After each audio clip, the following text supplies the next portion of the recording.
शेतकऱ्याच्या गाड्या सुद्धा आरटीओ सारखे 24 तास थांबून पकडतात. उगं कुठे 100 किलो जर वजन जास्त आलं तर त्या शेतकऱ्याच्या गाडीला लगेच दंड लावलेले जाते. लाखो रुपयाचे, हजार रुपयाचे दंड लावायला.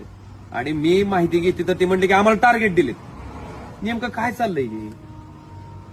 तुम्हाला फारच वसुली करायची जर हवा असेल तर मोठ्या मोठ्या कंत्राटदाराच्या गाड्या काय अंडरलोड चालतात काय? तुमच्या हायवेचं कन्स्ट्रक्शन करत असताना, रेल्वेचं कन्स्ट्रक्शन करत असताना त्या गाड्याची जेवढी वजन व्हायची क्षमता आहे त्याच्यापेक्षा किती तर दुपटीनं तिपटीनं वजन वाहतात ना.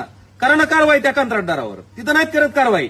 उगाच शेतकऱ्याच्या एखादं पिकअप चाललंय कांदा भरून 100 किलो जास्त निघालं, 200 किलो जास्त झालं की तिथं काय त्याचा बडगा आणायचा आणि त्याच्याकडून पैसे वसुली. अतिशय दुर्दैव आहे. आणि जी माहिती आहे ती अतिशय जबाबदारीनं बोलतोय की अक्षरशः टार्गेट दिलेत आरटीओला की तुम्ही इतकी वसुली करा म्हणून. आणि तुम्ही कशा हे विचारायला पाहिजे ना, ही वसुली कुणासाठी आहे नेमकी? सरकार ही वसुली का करतंय? कारण मार्चच्या आधी ही